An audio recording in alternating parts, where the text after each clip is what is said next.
Good morning. कैसे हो आप लोग? चलो आओ स्टार्ट करते हैं। हम्म हमने इन्वेस्टिंग की पावर पढ़ी थी। समझ में आ गई सबके कि इन्वेस्टिंग क्यों करनी चाहिए? आ गया समझ में? आज देखते हैं। कल हमने इन्वेस्टिंग की पावर देखी थी। आज देखेंगे कि शेयर मार्केट में कौन कौन इन्वेस्ट कर सकता है, कैसे कैसे इन्वेस्ट करते हैं। ठीक है, देखो इन्वेस्ट करने के लिए शेयर मार्केट में कोई क्राइटेरिया नहीं है। कोई भी आदमी, कोई भी फर्म, कोई भी कंपनी इन्वेस्ट कर सकती है। आप इंडिविजुअल भी पैसा लगा सकते हो, कंपनी के थ्रू कंपनियां बना करके भी पैसा लगा सकते हो, कैसे भी करके पैसा लगा सकते हो। अपने को तो इन्वेस्ट करने से मतलब होता है। ठीक है, तो सबसे पहले क्या देखते हैं, मैं तो कि मान लो आपको कोई भी कंपनी ओपन करने के लिए, ठीक है, कोई भी कंपनी ओपन करने के लिए 100 करोड़ रुपए की नीड है। ठीक है, तो आपको 100 सीआर की नीड है मान लो।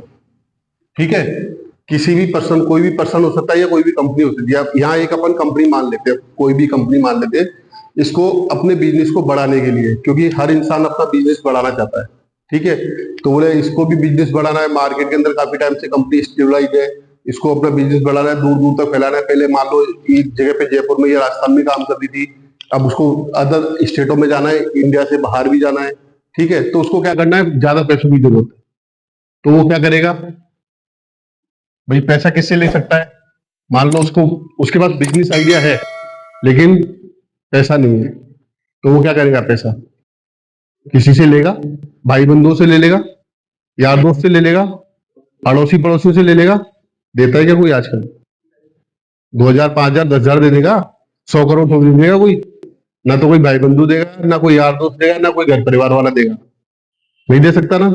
तो अब उस कंडीशन में वो क्या करेगा? सबसे पहले तो वो ऐसा बंदा ढूंढेगा या ऐसी कोई फर्म ढूंढेगा जो उसको पैसा दे सके। ठीक है, उसको बोलते हैं इन्वेस्टर। क्या बोलते हैं? इन्वेस्टर। ठीक है, ये इन्वेस्टर ढूंढ देगा पहले तो।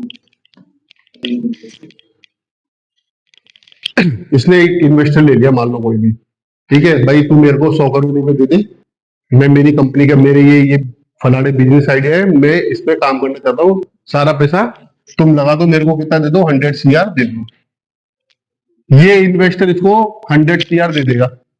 ठीक है, इसने इसको 100 करोड़ रुपए दे दिए। लेकिन एक बात बताओ, इस बंदे का पैसा लगा हुआ है, ठीक है, और इस बंदे ने बिजनेस चलाना है।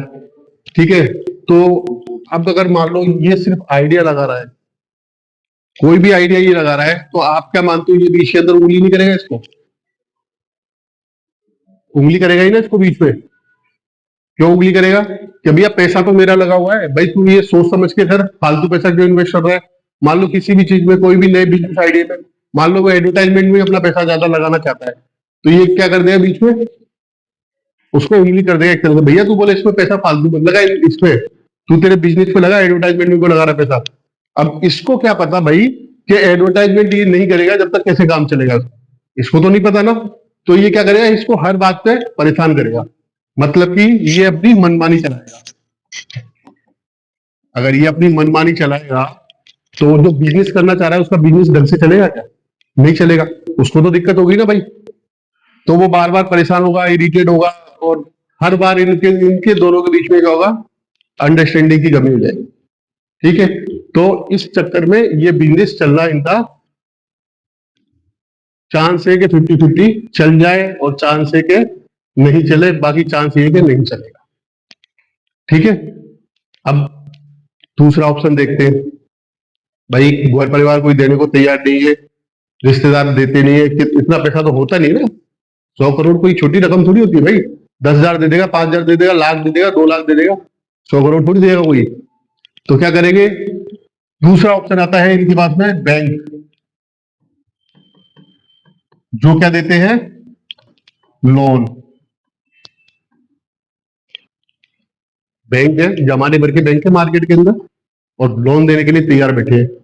भाई कोई कंपनी है जो रेगुलेट होकर के चल रही है, सारे नियम कायदों के अनुसार चल रही है, सारी बुक्स रेडी है, तो उसको पैसा मिलेगा। भाई अगले को मिल जाएगा आराम से बिजनेस करने के लिए, तो वो क्या करने जाएगा, लोन लेने जाएगा।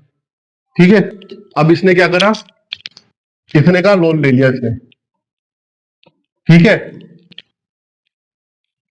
सब कुछ सही चल रहा है, लोन ले लिया इसने, अपनी कंपनी के अंदर लगा दिया। कंपनी में लगाने के बाद में इसने क्या करा, इसकी ईएमआई बन गई। क्या बन गई, ईएमआई चालू हो गई। मान लो अगर इसने 100 करोड़ का लोन लिया है तो इसकी कम से कम 50 लाख की या 25 लाख की तो ईएमआई आएगी। इतने की तो आएगी, 25 की या 50 लाख की ईएमआई आएगी। ठीक है, अब इतनी बड़ी ईएमआई निकालेगा, फिर जो बंदा 100 करोड़ की कंपनी चला रहा है, ठीक है, उसके पास में कोई 1000-2000 तो एम्प्लॉय भी होंगे, 1000-2000 एम्प्लॉय भी होंगे उसके पास में। ठीक है, तो वो क्या करेगा भाई, ईएमआई निकालेगा, इनका खर्चा निकालेगा, कंपनी की जो और भी काफी चीज होती है, लाइट के खर्चे हो गए, और भी बहुत सारी चीज होते हैं, कोई मान लो रेंटेड जगह है तो उसका हो गया, बहुत सारी चीजें खर्चे होते हैं, सब मिलाने के बाद में फिर उसके सबसे ज्यादा उसका फोकस किस पे रहेगा, इस पे रहेगा कि भैया उसकी ईएमआई आने वाली है 25 लाख की या 50 लाख की, जो भी रखता है, अपन एक चीज पकड़ के चलते, चलो 50 लाख की ईएमआई पकड़ लिया अपन ने, ठीक है, कि उसकी 50 लाख की ईएमआई आएगी, तो उसको तो हर महीने टेंशन रहेगी ना ये, कि भैया मेरी तो ईएमआई आने वाली है, ईएमआई का निकालना है। चलो ठीक है, ये सब कुछ सेट कर लेता है, कंपनी के एम्प्लॉयों का खर्चा भी निकल जाता है, उनकी सैलरी वैलरी निकल जाती है, सब निकलने के बाद में ये अपने 50 लाख रुपए ईएमआई के भी निकाल देता है। ठीक है, यहां तक तो इसको कोई तकलीफ नहीं है, आराम से चल रहा है, सब कुछ बढ़िया चल रहा है कि ठीक है भाई कोई दिक्कत नहीं है, ईएमआई जा रही है, खर्चे निकल रहे हैं, कोई दिक्कत नहीं है, बची तो नहीं रहा ना, जब ईएमआई कंप्लीट हो जाएगी जब बचना शुरू हो जाएगा। लेकिन अगर कुछ उल्टा सीधा हो गया या कोई नेगेटिव बात हो गई, जैसे अभी बीच में कोविड आया था, कोविड तो एक ही बार आया, लेकिन और भी कुछ अनहोनी हो सकती है ना। ठीक है, चलो ठीक है, अपन अनहोनी की बात नहीं करते, अपन मान लेते हैं कि भाई इसकी कंपनी तो सीजनेबल प्रोडक्ट बनाती है, भाई सीजनेबल ही प्रोडक्ट बनाती है। सीजन तो किसी भी चीज का होता है, 4 महीने का होता है, किसी भी प्रोडक्ट का, किसी भी चीज का 4 महीने का होता है, तो ये 4 महीने तो ईएमआई निकाल देगा, बाकी के 8 महीने क्या करेगा भाई, बाकी के 8 महीने क्या करेगा। तो इन सब कंडीशनों में क्या होगा इसको, फिर वही तकलीफ, ईएमआई चलना शुरू हो जाएगी, ईएमआई बढ़ेगी, और ईएमआई का फंडा क्या है बैंक वालों का, तुम प्रॉफिट कमा रहे हो नहीं कमा रहे हो, बैंकों को तुमसे मतलब है क्या। उसकी ईएमआई अगर आपकी 2 तारीख को आती है ना, तो वो 2 तारीख को आएगी, आप 3 ईएमआई पे नहीं करोगे ना, तो चौथी ईएमआई पे वो ताला लेके पहुंच जाएगा आपके पास। तो इस कंडीशन में क्या होगा, लोन भी बहुत रिस्की हो जाता है।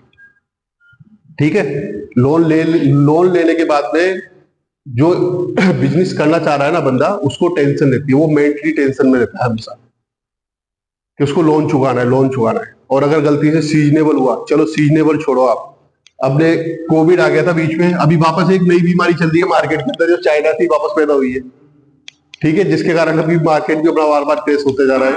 ठीक है, तो जैसे कोविड आ गया, कोविड ने क्या करा था, कोविड के टाइम पे बैंक वालों ने क्या करा था, गवर्नमेंट के प्रेशर में आके 3 महीने की ईएमआई के लिए बोल दिया था, भैया ये बाद में दे देना, 3 महीने की ईएमआई अभी छोड़ देते, माफ नहीं करेंगे, छोड़ी थी उन्होंने। लेकिन लास्ट में क्या करा, लोन कंप्लीट होने के बाद 3 की 5 ईएमआई ली है उन्होंने लोगों से, भैया उसका तो 3 ईएमआई का इंटरेस्ट भी तो लिया है उन्होंने, तो वो छोड़ते नहीं है। तो इसलिए भैया तुमको पैसा तो देना ही पड़ेगा, लेकिन अगर जो ये ईएमआई जो चलती है आपकी 50 लाख रुपए की, ये अगर इस तरह की कुछ ईएमआई ड्यूज हो गई तो इसका तो बैठ गया, बर्बाद, कुछ नहीं हो सकता। तो फिर क्या कर सकते हैं, अपने पास एक सबसे अच्छा जो विकल्प बचता है वो तीसरे नंबर का बचता है अपने पास में, जिसको अपन बोलते हैं आईपीओ, इनिशियल पब्लिक ऑफर। ठीक है, ये बोलते हैं इसको आईपीओ। आईपीओ ला सकते हैं मार्केट में कोई भी कंपनी, जो भी कोई कंपनी मार्केट के अंदर काम कर रही है, काफी टाइम से काम कर रही है, उस कंपनी के ऊपर लोगों को ट्रस्ट हो जाता है, तो वो अपना मार्केट के अंदर एक आईपीओ लेके आती है।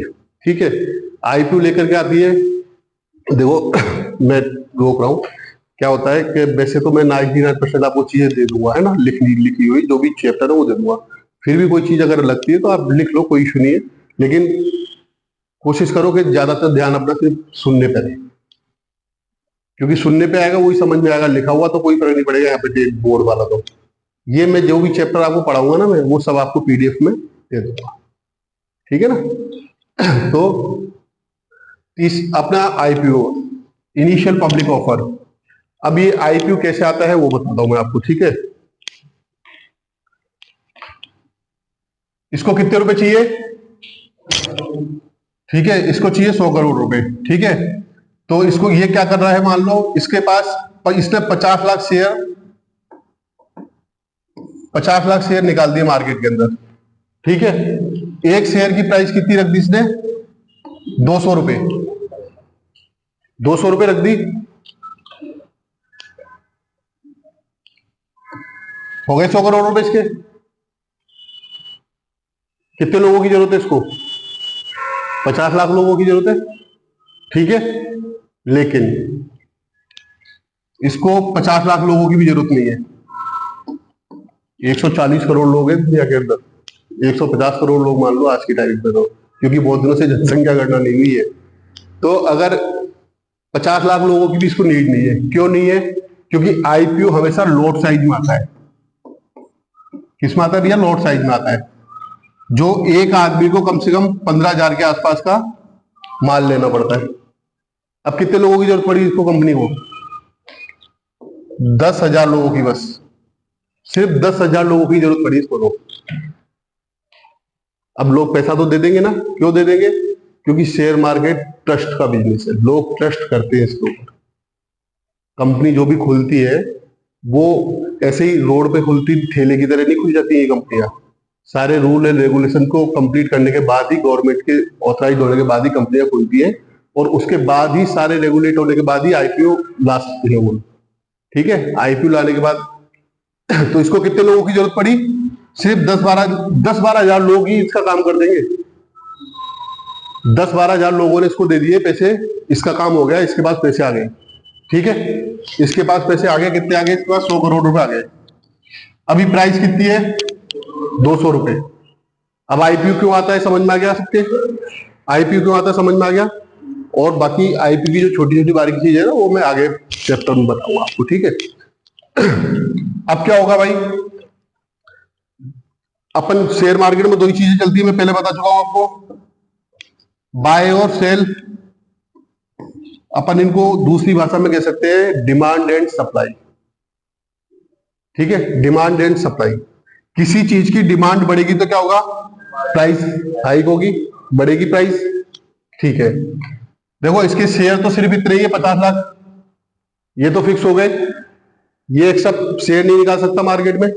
लेकिन अगर इसकी कंपनी अच्छी चल रही है, कंपनी अच्छी ग्रो कर रही है मार्केट के अंदर इसकी, ठीक है, तो क्या करेंगे लोग, इस कंपनी के शेयर को खरीदने के लिए भगेंगे।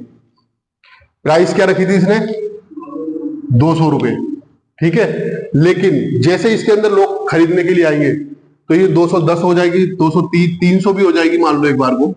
अपन यहां मान के चलते 300 रुपए हो गई, ठीक है, 300 रुपए हो गई। अब कंपनी की वैल्यू तो बढ़ गई ना इधर, कंपनी की वैल्यू बढ़ रही है, शेयर की प्राइस बढ़ रही है, तो ठीक है, वैल्यूएशन बढ़ रही है उसकी, कंपनी की शेयर की प्राइस बढ़ने से कंपनी की वैल्यूएशन बढ़ती है, ठीक है। अब इसने क्या करा भाई, तो शेयर तो इतने ही रहेंगे, शेयर तो ना तो घटेंगे ना बढ़ेंगे कभी भी।